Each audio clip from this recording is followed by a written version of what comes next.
to share something with you. That might put me in a very negative light, yeah. Relationships are not my forte. See if someone grabbed up my wife or something completely different ballgame. I'll walk away from here, and this has been like a therapy session.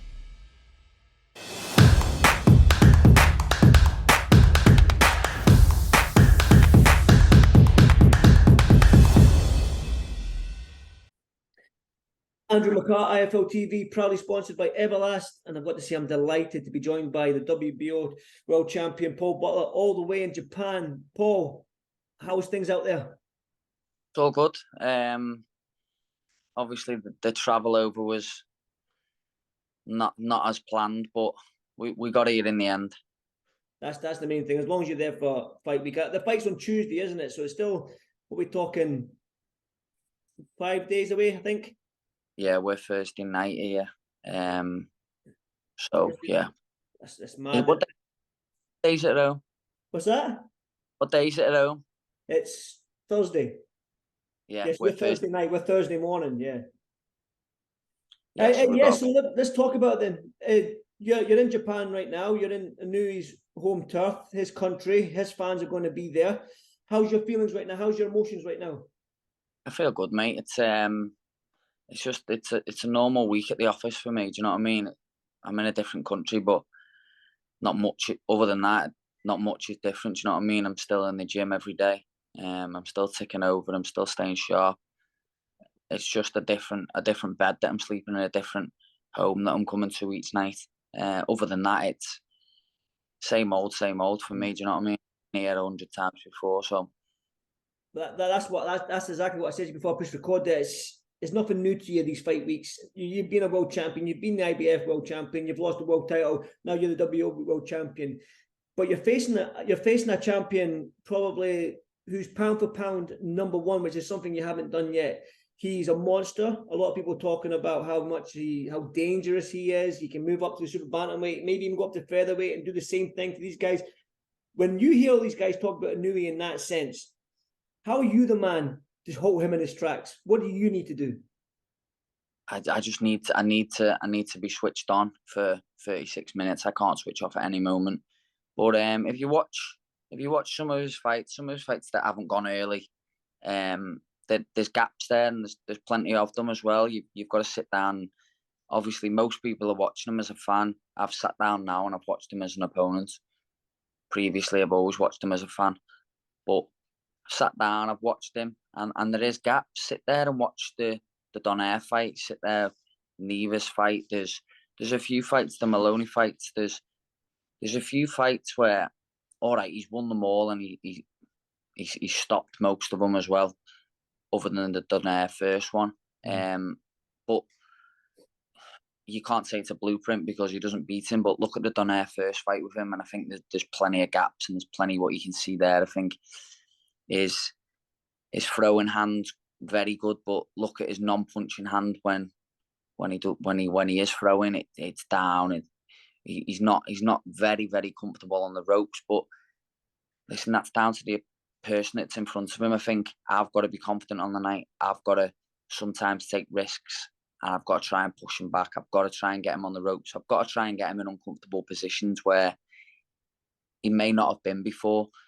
He went to a few dark places with Donaire, and yeah, he did come through them. But Donaire was 37 at the time, albeit he still is very, very good, and more than likely, he probably, if he stays around, he probably will go on and win another world title because he is that good. But I just believe in my own ability, and listen, if I didn't believe in myself, there's no point in me being here in Tokyo. That's the thing. When this fight was announced and all the months ago, you're on social media. You hear what people saying, "R.I.P. Paul" and their first round knockout and all this sort of stuff. What's the social media presence been like now? Now you're getting closer to the fight. Has it been more positive? What's been said?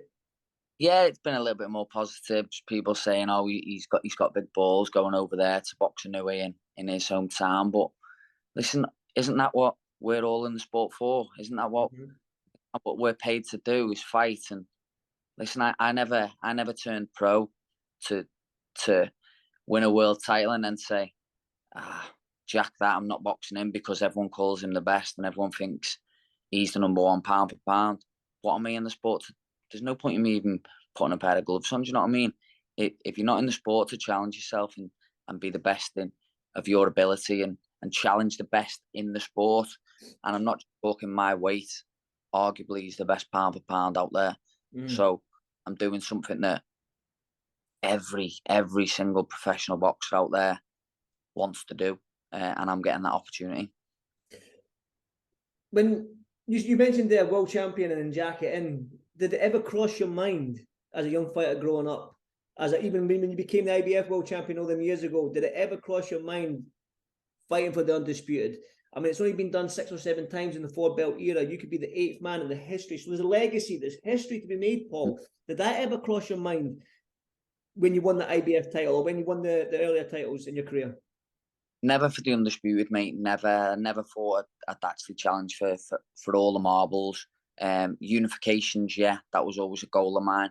But then to get this opportunity is partly the reason as well why when I won the WBO title and Donaire got beat by Inoue, I wanted the winner of that. So that was one of the first things I asked for. Can we do the Inoue fight? They came back to us, said Japan, and it weren't even one of them things where it was, can it be lived? I just said, yeah, let's go Japan. It weren't hard for me to say yeah. Do you know what I mean? Like loads of fights fall through because of silly little things in contracts, but with me it was just yes, let's go to Japan. A lot of fighters when they face Inoue are probably almost beaten before they even get in the ring because they're worried about his power and this sort of aura that's around Inoue. But I'm looking at you right now. You seem cool, calm, and collected. I mean, what brings that attitude out of you? Why have you got such a cool, calm, collected, and you've got a smile on your face as well? So what's your mindset right now? You just got to believe in yourself, mate. Look, he does punch hard, but I've always said I think that's mainly to do with his time and his accuracy. He obviously does punch hard. Do you know what I mean? I'm not going to stand there and say, oh, I'll take his shots, I'll walk through him or whatever. He punches hard, and I know if I switch off for a split second in that fight and he gets shot, then it could be all over. But I'm sure at some point he's going to whip me. Like, he does get a lot of his fighters out of there early doors. I know I've got to be switched on, especially first 3-4 rounds. He picks his shots very well, head and body. He's very good with his left hand. But I keep touching on it. Go back to the Donaire fight. He shows him no respect. And I think if I go in there with too much respect for him,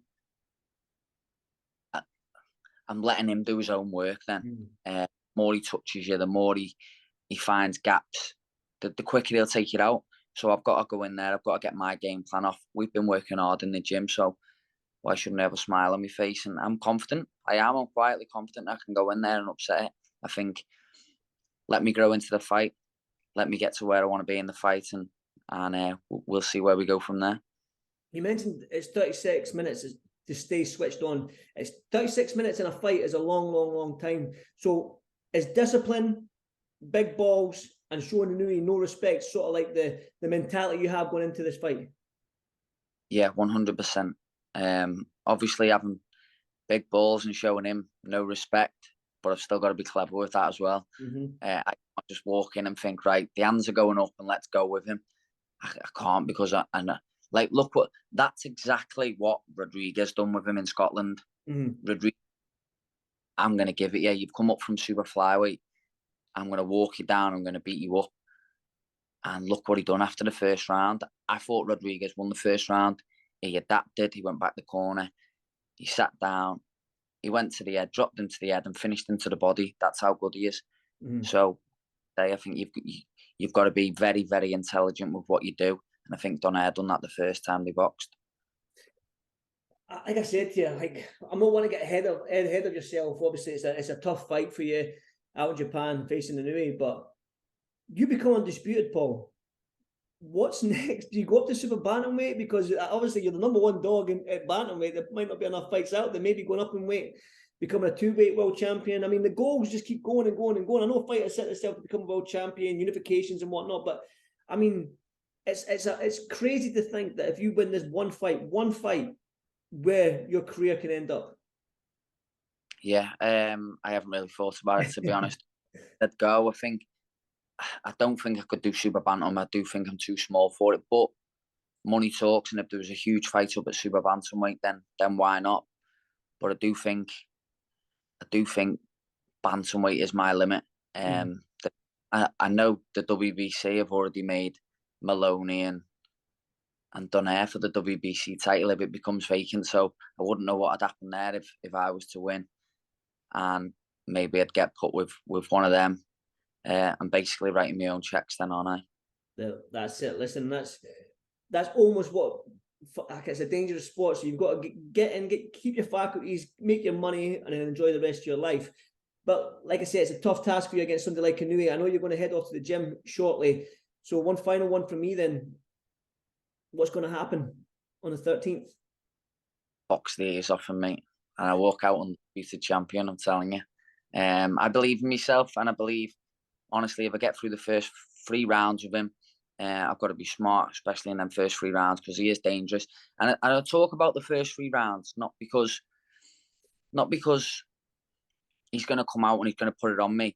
It's because you feel the shots a little bit more. I remember Sultan's first left hook he threw at me, and it caught me on the glove, right? And I thought, oh, he carries power.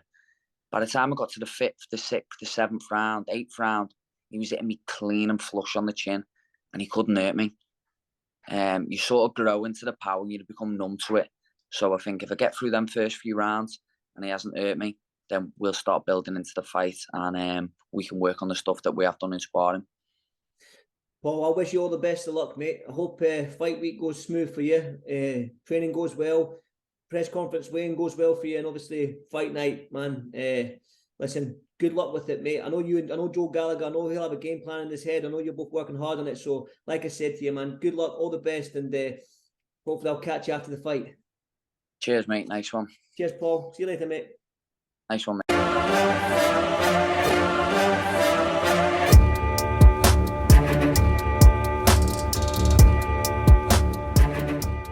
I'm going to share something with you. That might put me in a very negative light, yeah. Relationships are not my forte. See if someone grabbed up my wife or something, completely different ballgame. I'll walk away from it, and this has been like a therapy session.